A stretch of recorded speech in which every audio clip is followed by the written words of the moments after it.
us a little bit about yourself, what you do? I know you have a daughter too. Yes. So right now what I do is I'm a administrative assistant for Dream Streets. I run our North location. I'm also a program coordinator for Moms Group, which we do every second and fourth Sunday of the month. Awesome, awesome. And you're also a full-time student? Yes, a full-time student at Tribeca. Awesome. I'm studying business, trying to get a associate's degree. Awesome, awesome. Well, good for you. So you're busy. Very busy. Yes, yes.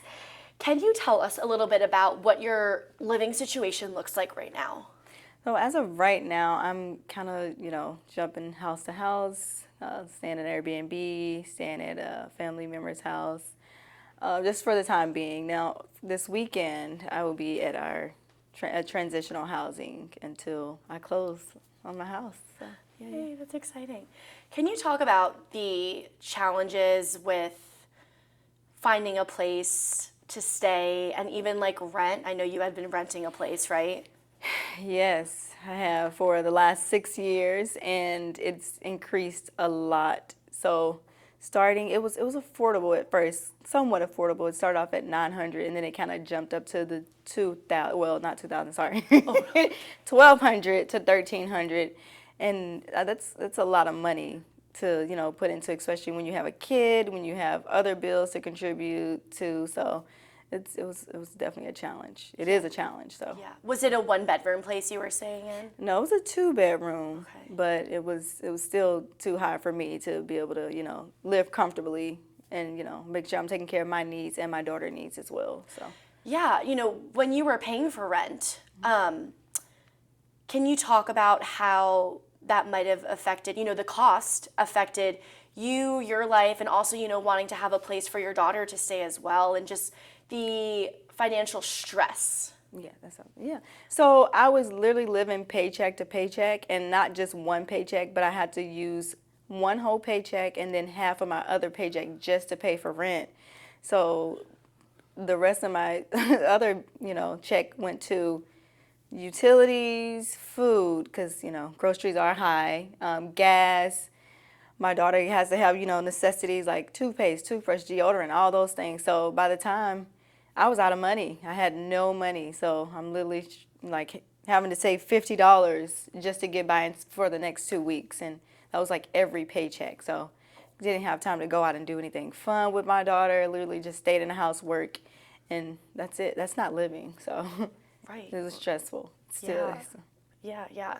So obviously, I know the next answer to this question. My next question was going to be, were you spending more than 30% of your income on housing? Absolutely. More than that, over 50, I would say. Yeah. With your current housing situation, obviously, I know you're going to say it's not a stable living situation, kind of, the increase of rent kind of put you in this position, I would say, right? Because you're working hard, you're a full-time student, you're trying to provide, and it's just not affordable right now. Not one bit. Even when moving out of my apartment complex and trying to find somewhere that's like months a month, it literally was costing $3,000. And I was like, are you kidding me? That is like ridiculous. And it wasn't for, I would say $3,000 for a house, but it was $1,200 for just one room, not even the entire house. It was just one room, so. That's, ugh. Yeah. It's a lot. Can you talk about your goals when it comes to housing? And I know that eventually you want to be able to own your home, right? Yes, absolutely. So I want to own my home. In my home or in the back, I want to have a small garden and just a space where my daughter can go out and play safely. Nowhere where I feel like she's going to be endangered or anything like that. And somewhere where I can, create stability for me and my daughter. Yeah. So. And I know that you were telling me, it's a little bit different if it was just you, but you have, your lovely daughter to look out for as well. Yes. It's me and her, but if it was me, I probably could live in my car. That's not ideal, but yes, I have to definitely create some stability for my daughter. When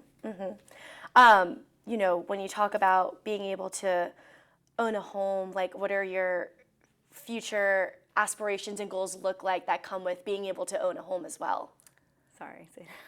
So yeah, so you want to own a home, you know, and what would your future aspirations or goals be along with owning a home? You know, how would that make your life and make your daughter's life better? Well, for one, we don't have to worry about like any increases, major increases in, mortgage or rent, anything like that.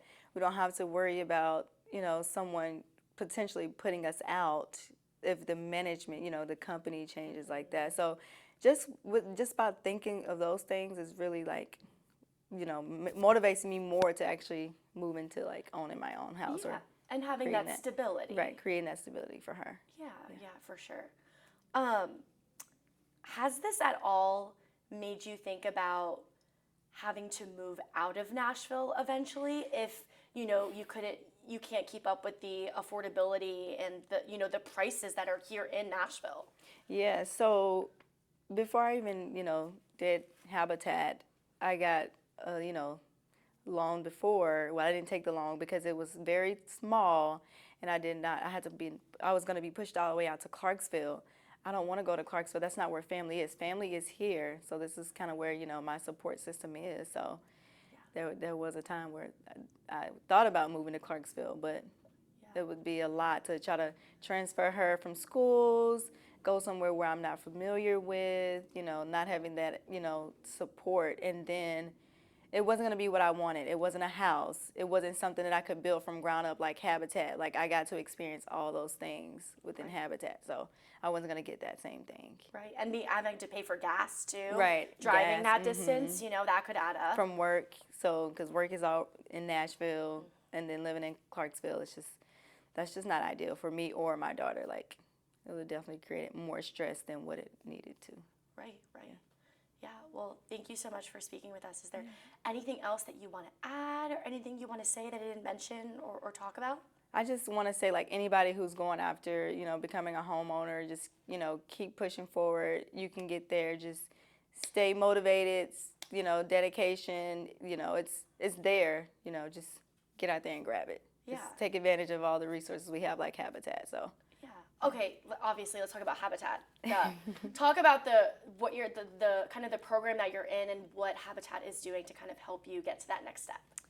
So they provide us with, all types of resources financially, like making sure we are financially there, like credit, eliminating debt.